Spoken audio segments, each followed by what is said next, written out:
Oke, Anda masih menyaksikan Dua Sisi. Sekali lagi, kita putarkan screen gate yang kedua tadi yang belum terjawab ya. Oke. Nah, kita munculkan. Tadi kita perdebatannya seru ya tadi. PDIP main dua kaki, ogah masuk kabinet Prabowo, tapi juga tolak oposisi main dua kaki nih. Saya ingin ke Bang Emrus. Ini ada statement seperti ini, Bang. Saya akan jawab dulu secara filosofis. Boleh. Bahwa tidak ada manusia yang tidak main di dua kaki. Saya bisa buktikan. Bukankah kita menganut agama tertentu, tetapi kita berdosa? Mic-nya boleh lebih dekat, Bang. Iya kan? Kita menganut agama tertentu tapi kita melakukan dosa. Itu dua kaki. Yang jadi masalah adalah apakah memain dua kaki ini kita melanggar aturan, undang-undang, konstitusi, ideologi. Itu prinsipnya. Kalau memang kita katakanlah untuk mempererat hubungan kehangatan satu dengan yang lain, tidak ada yang salah dengan main dua kaki. Gitu ya, supaya kita pegang itu. Seolah-olah seringkali di ruang publik dikatakan, wah main dua kaki, langsung dianggap negatif. Tidak selamanya main di dua kaki itu sekali negatif. Nah, oleh karena itulah, kalau misalnya partai tertentu main di dua kaki, tetapi itu untuk memperjuangkan suatu ideologi. Penyesatan. Tunggu sebentar. Konteksnya bicara dua kaki sebentar. itu. Saya buktikan. Dikombinasikan juga dengan agama. Nggak bisa untuk Tunggu itu. dulu. Agama itu kan seharusnya kan harus ditegakkan. Tegang kan? lurus itu agama Artinya bukan agamanya. main dua kaki manusia menganut agama tertentu. Ya, artinya sudah ada manusia menganut agama tertentu tetapi berbuat dosa enggak? Itu Ya fakta kan, tapi kan setiap ajaran agama kan pasti kan tidak. Ajarannya. Jangan melakukan dosa. Menghindari dosa. Tapi kenyataannya kan itu tidak ada manusia yang tidak berdosa. Ya, tapi jangan oleh dua karena kaki di situ pernyataan itu dong, filosofisnya. Supaya masuk di akal supaya kita untuk kau itu. pahamin dulu filosofisnya. Tidak ada manusia yang tidak bermain di dua kaki. Hanya saja kita bermain dua kaki demi kepentingan bangsa dan negara atau tidak. Di situ konteksnya. Nah, kalau dua kaki, Mas, ya. Bung Emrus, itu ada positif dan negatif. Orang awam pasti akan berpikir demikian. Betul nggak? Itulah positif dan negatif. Itulah gitu penyesatan logika. Artinya apa? Tidak konsisten dan tipe-tipe pengkhianat. Itulah penyesatan logika. Seolah-olah kalau sudah dua kaki negatif. Tidak. Bisa kita nggak main di dua kaki tapi positif dua-duanya? Mana bisa positif dua-duanya dua kaki, Mas? Ya. Sekarang saya tanya Mas. Pernah nggak abang berdosa? Semua manusia itu pasti berdosa. Itulah ini kau dua kaki pertanyaan juga. yang cerdas untuk itu. Begitu. Di mana posisinya dua kaki di situ? Gini Bang. Okay. Orang kan jangan ketika memberikan. Sebentar. Ketika orang bermain dua kaki ini kan Awas sering dikatakan lo, bahwa orang dosa lo nanti lo. Enggak, saya nggak main di ranah agama. Saya cuma bilang bahwa orang yang bermain di dua kaki dalam politik ini kan terkesan orang yang oportunis dan pragmatis. Tapi kan tadi Anda katakan bahwa PDIP itu adalah partai yang sangat ideologis. Betul. Jadi sepanjang basisnya ideologis dan kedaulatan di tangan rakyat, salahkah berada di kekuasaan? Kecuali berkoalisi untuk mengejar menteri jabatan itu. Kalau itu salah.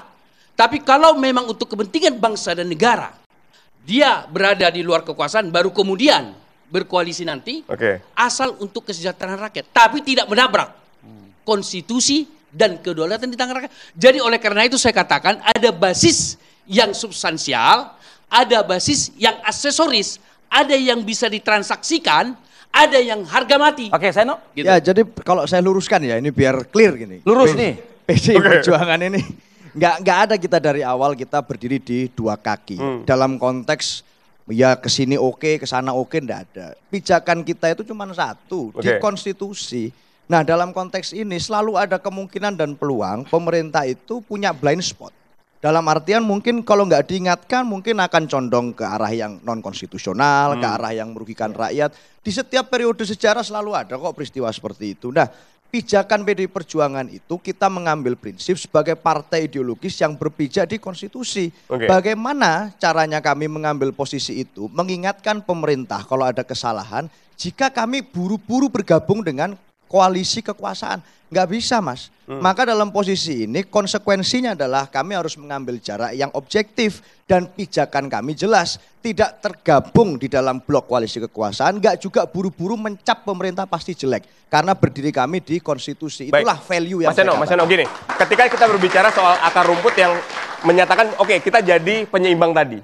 Terus suatu saat Bu Mega dengan kedekatan dengan Pak Prabowo bilang bahwa kita masuk. Kakak adik tadi, kita masuk ke kabinet untuk mendukung demi kepentingan rakyat di atas konstitusi. Apakah semuanya akan berbondong-bondong mengikuti perintah itu? Ya gini, jadi itu beyond ya, urusan gabung atau enggak ini kan urusan teknis gitu loh. Tapi soal kepengambilan posisi ini lebih di atas itu, beyond, ini strategis. Gitu. Dan dalam hari ini sejauh ini kami konsisten tidak di dalam, itu faktanya. Kalau misalnya besok-besok nggak ada yang pasti di dunia ini Pak, matahari terbenam, terbit, itu aja yang pasti, sisanya nggak ada. Mas Agung. Tapi value-nya udah clear. Tunggu dulu sebentar nih. Jadi ini udah mengkonfirmasi apa yang dikatakan Bang Emrus ini salah besar untuk dua kaki. Dan terus Saya pikir, sebentar, saya harus katakan, tidak ada alasan yang kuat mengatakan salah. Alasanmu tidak cukup kuat gitu ya. Oke, Mas Agung, artinya kalau misalnya tadi Seno sudah mengatakan seperti itu ya, kalem ya, nada komunikasinya santun ya. Dan Anda juga mengatakan sinyalnya kan memang sudah di balik pintu, sudah di dalam pintu, bukan lagi ngetok pintu. Ya jadi saya tuh berharap. Momen kapan? Momen. Ya kalau momennya kan kita nunggu reshuffle nih. Kan biasanya 1 tahun atau bahkan bisa lebih cepat dari itu. Karena ini hak prerogatif presiden. Yang jelas ketika ada reshuffle saya menanti ada nggak list kader utama atau kader terafiliasi PDIP. Itu akan membuktikan relasi penyeimbang itu seperti apa ala PDIP. Kalau kemarin kan ala Demokrat. Kalau kemarin ala Demokrat. Ala PDIP ini gimana sih bentuknya? Ini jenisnya apa? Saya penasaran di situ. Kalau memang tidak ada nama berarti penyeimbangnya ya penyeimbang yang terukur nih, penyeimbang yang nunggu momentum seperti itu. Sehingga kita nggak bisa juga mengatakan PDIP bermain 2 kaki semacam itu. Walaupun dalam analogi sederhana saya tuh berharap masih PDIP itu wasit. Tapi sekarang merangkap jadi pemain nih. Nah, kalau pemain merangkap pelatih jadi pemain nggak apa-apa, kayak Gianluca Vialli, kayak berapa nama itu, nggak masalah. Tapi kalau dia nih sekarang kan kita posisikan wasit juga. Wasit, Prit katanya dia main juga. Nah ini kan offside, seperti itu. Nah harapan saya wasit aja, jangan ikut main. Main di sini ya bisa main berkompromi di parlemen, main berkompromi di hal-hal lain semacam itu, ke policy dan seterusnya. Ini yang kita khawatirkan, offside-nya akan dalam di situ. Nah kalau itu tidak bisa ditegaskan oleh PDIP, kan kita uji terus nih, undang-undang apa, revisi apa, kebijakan apa, kita lihat terus PDIP, konsisten nggak dengan penyeimbang itu, konsisten nggak dengan garis konstitusi yang mereka pahami, itu paling praksis, paling jelas. Saya tidak akan ngomong terlalu teoretik karena itu dalam politik penting, tapi tidak bisa menjelaskan fenomena politik kita dalam artian yang sesungguhnya seperti itu. Oke, Bang Emrus, wasit yang ikut bermain atau malah wasit aja jangan pakai ikut main tuh, gimana? Jadi saya pikir, tegas nih ya. Jadi kalau dikatakan wasit ikut bermain, yang mana wasitnya? Ya kan penjaga rel konstitusi Bang, itu wasit, jelas. Benar. Ya, yang tapi mana kalau wasitnya? bermain di parlemen, oleh karena itulah maka kompromi itu di main. dalam politik Persis. ada panggung belakang Ada dan panggung ada depan. panggung depan. Ya. Di panggung belakang inilah yang bisa dikompromis. Di panggung belakang inilah yang bisa dipertemukan berbagai kepentingan. Di panggung belakang inilah, disitulah realitas politik yang sesungguhnya dibanding panggung depan. Dan itu semua politik Bang. Nah, dan itu oleh harus karena jelas oleh itulah konstitusi, maka saya diatur katakan semua, walaupun bahwa di belakang, sepanjang di depan, panggung seperti belakang itu. dan panggung politik itu tidak menabrak konstitusi, tidak menabrak kedaulatan di tangan rakyat, silahkan saja. Walaupun hati nurani rakyat terganggu.